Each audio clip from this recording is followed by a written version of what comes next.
నమస్కారం. ఈరోజు మనం ఒక అద్భుతమైన కథలోకి వెళ్ళబోతున్నాం. ఇది ఒక దట్టమైన అడవిలో జరిగిన ఊహించని సంఘటన గురించిన కథ. రవి, సీత అనే ఇద్దరు పిల్లల సాహసగాథ ఇది. సరే, ఇక ఆలస్యం చేయకుండా అసలు కథ ఏంటో చూసేద్దాం. ఒక్కసారి ఆలోచించండి. మనం ప్రాణభయంతో వణికిపోయే ఒక విషయం మనకు అత్యంత ప్రాణస్నేహితంగా మారగలదా? వినడానికి కాస్త ఆశ్చర్యంగా ఉంది గదూ? ఈ కథ మొత్తం సరిగ్గా ఈ ఆసక్తికరమైన పాయింట్ చుట్టూనే తిరుగుతుంది. మొదటి చూపులో మనమేర్పర్చుకునే అంచనాలు ఎలా తారుమారవుతాయో ఇది చాలా స్పష్టంగా చూపిస్తుంది. అడవిలో ఇద్దరూ స్నేహితులు.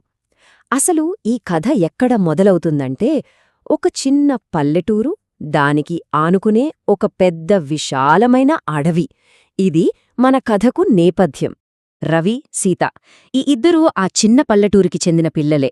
వీళ్లకి అడవి అన్నా, ప్రకృతిలో కొత్త కొత్త విషయాలు అన్వేషించడమన్నా ఎక్కడలేని పిచ్చి. ఎప్పుడూ ఆ అడవిలో తిరుగుతూ ప్రతి చిన్న విషయాన్ని ఎంతో ఆసక్తిగా గమనిస్తూ ఉంటారు. వాళ్ల ఆ ఉత్సాహమే ఈ కథకు అసలు ప్రాణం. గుహ దగ్గర డ్రాగన్. ఇలా రోజూలాగే సరదాగా అడవిలో తిరుగుతున్న ఆ పిల్లలకి ఒకరోజు మధ్యాహ్నం అనుకోని ఒక పెద్ద షాక్ తగిలింది. అదేంటంటే, ఒక పెద్ద గుహ దగ్గర ఏకంగా ఒక అతి పెద్ద డ్రాగన్. ఒక్కసారి ఊహించండి, అంత పెద్ద డ్రాగన్ ఎదురుగా కనిపిస్తే ఎవరికైనా ఏమవుతుంది? గుండె ఆగిపోయినంత పనవుతుంది కదా. రవి, సీతలకు కూడా అచ్చమలాగే ప్రాణభయంతో వెన్నులో వణుకు పుట్టింది. ఎక్కడికక్కడ వాళ్లు అలా బిగుసుకుపోయారు. డ్రాగన్ యొక్క తప్పిపోయిన గుడ్డు. కానీ ఇక్కడే సీన్ మొత్తం మారిపోయింది. ఆ భయంకరమైన పరిస్థితి కాస్త ఒక్కసారిగా ఒక ఎమోషనల్ మలుపు తీసుకుంది. ఆశ్చర్యంగా ఆ డ్రాగన్ చాలా సున్నితంగా మాట్లాడటం మొదలుపెట్టింది. నేను మీకు హాని చెయ్యను, నా గుడ్డు పోయింది అన్నది చెప్పింది. ఆ మాటల్లో ఎంత బాధ ఉందో తెలుసా?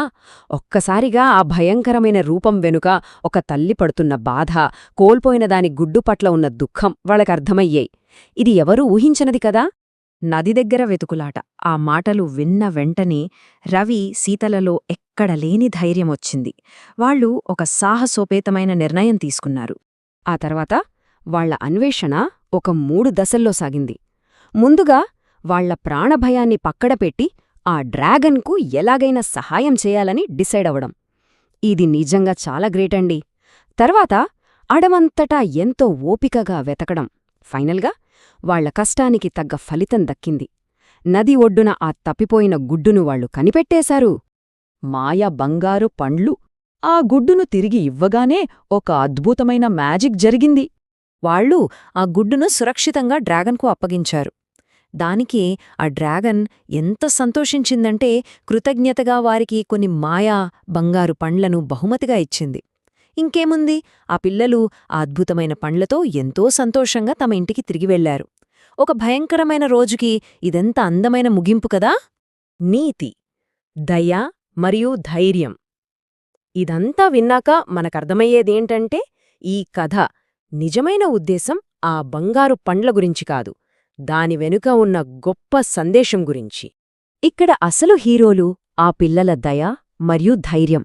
అంత భయంకరమైన జంతువుకు సహాయం చెయ్యాలన్న దయ, దాని దగ్గరకు వెళ్లాలన్న ధైర్యం, ఈ రెండూ కలిసినప్పుడే ఆ భయం కాస్త ఒక అందమైన స్నేహంగా మారింది. నిజమైన బంధాలకు పునాది ఇదే అని ఈ కథ ఎంత అద్భుతంగా చెబుతోందో కదా.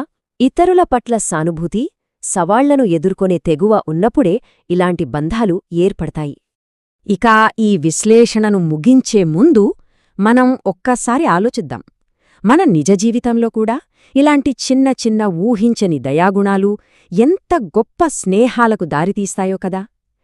దయ, ధైర్యం లాంటి సరళమైన గుణాలు ఎంతటి అసాధ్యమైన అడ్డుగోడలన్నైనా బద్దలు కొట్టగలవని ఈ కథ నిరూపిస్తోంది. ఇది ఖచ్చితంగా మనందరం ఆలోచించాల్సిన, అన్వయించుకోవాల్సిన ఒక అద్భుతమైన విషయం. మళ్ళీ మరొక